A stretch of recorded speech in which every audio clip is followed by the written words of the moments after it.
What are the things that you fear that's been keeping you from living your dream? That's been keeping you from doing some things that you would like to do? Just think about those things. Every time your voice speaks and thinks about having something new, fear is there to squash it. Every time you want to try something new, fear is there to squash it. Every time you want to go somewhere new, fear is there to squash it. The big problem I see in the world today is that too many people are letting fear always win these inner conflicts. What if you don't do it? What if you don't chase your dreams?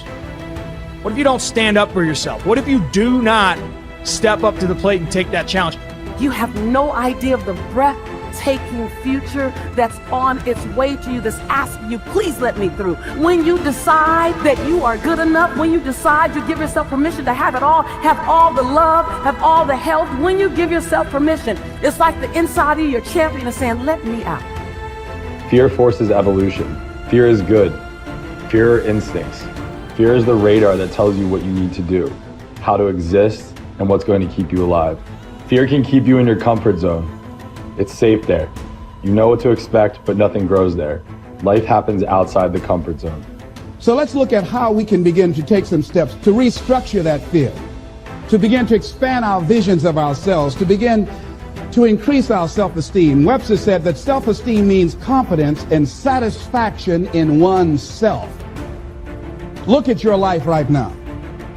Whatever you've done up to this point in time, your life is working.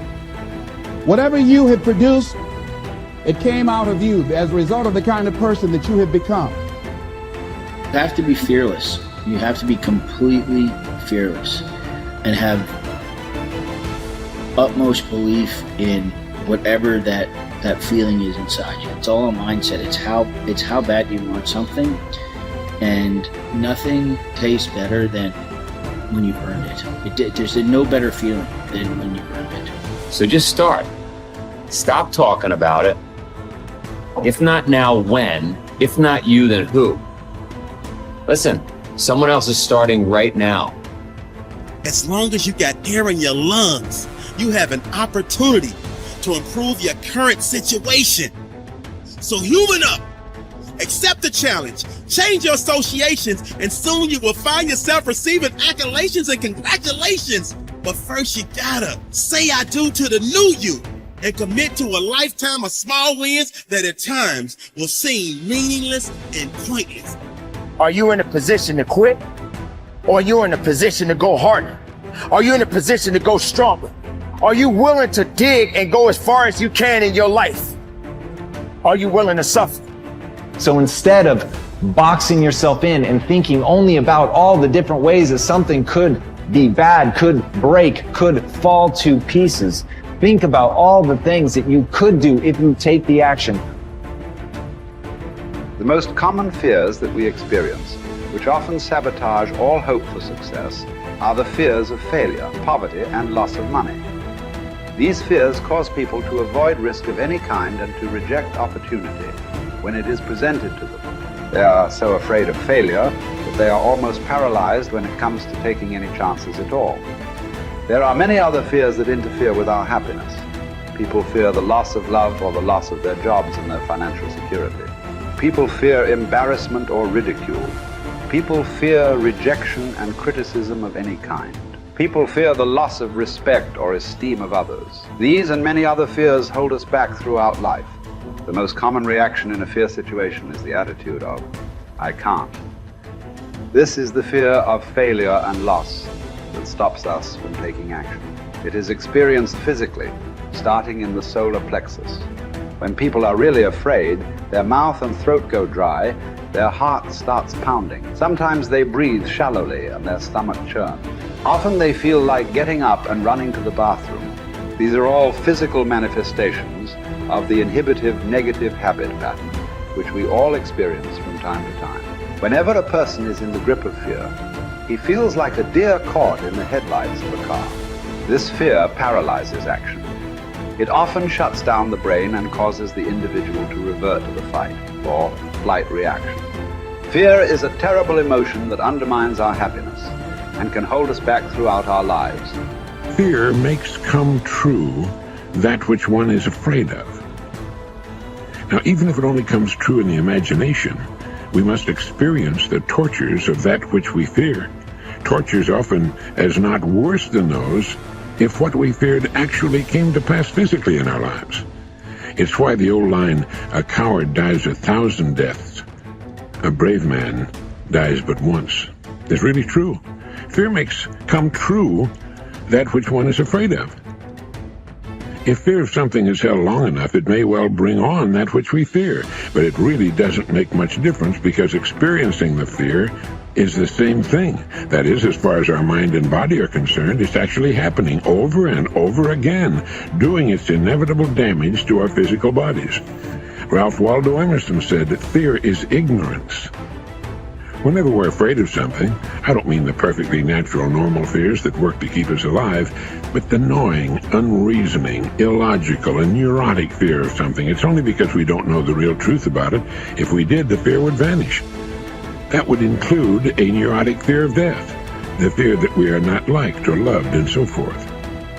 I think the thing to remember here is that when we fear something, it takes its toll on our mind and body just as if that which we fear had in fact come to pass.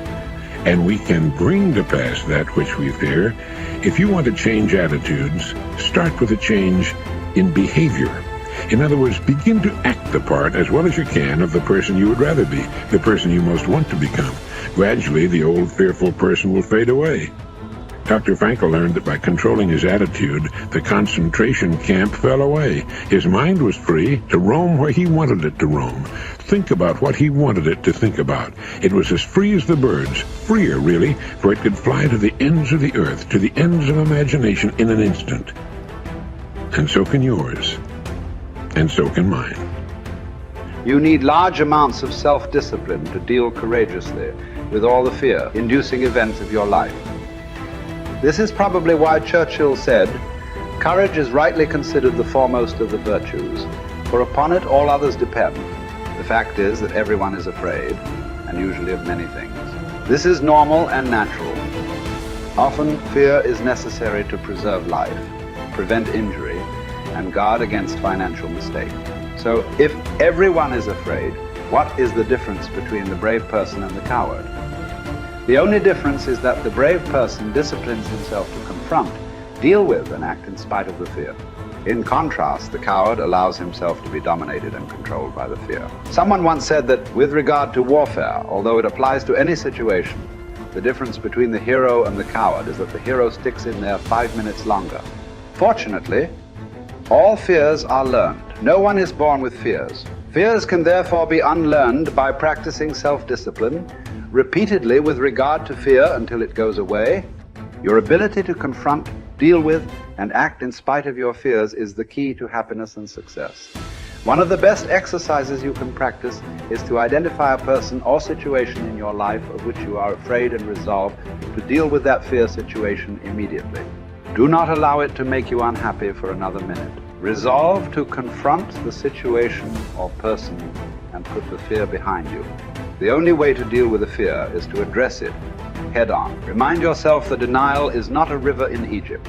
The natural tendency of many people is to deny that they have a problem caused by fear of some kind. They're afraid of confronting it. In turn, it becomes a major source of stress, unhappiness, and psychosomatic illness. Be willing to deal with the situation or person directly. As Shakespeare said, take arms against a sea of troubles, and in so doing, end them. The companion of fear is worry. Like twin sisters, fear and worry go around together. Mark Twain once wrote, "I have worried about a lot of things in life, and most of them never happen." So if you want to do something, if you've thought about something you want to do, take it head on. Decide that you're going to start looking at it, start doing research on it, start tackling it, start becoming involved in whatever and wherever it might lead you to begin to explore the possibilities in that particular thing that you're seeking so that you can begin to learn all you can about it. Decide that you're going to face it, that whatever shortcomings you have, that you're going to strengthen yourself there. Whatever training that's required, that you're going to go get that training, that you're going to get started right now. George Washington Carver would say, do what you can, where you are, with what you have, and never be satisfied. S.B. Fuller used to say, and you heard Joe Dudley talk about, always strive to be more than that which you are. Yeah, don't get satisfied with yourself. Always know that wherever you are, you can enjoy more, that you deserve more. But most people, you know what they do? Most people go through life quietly and safely, tiptoeing to an early grave. Find out what it is you want and go after it as if your life depends on it. Why? Because it does.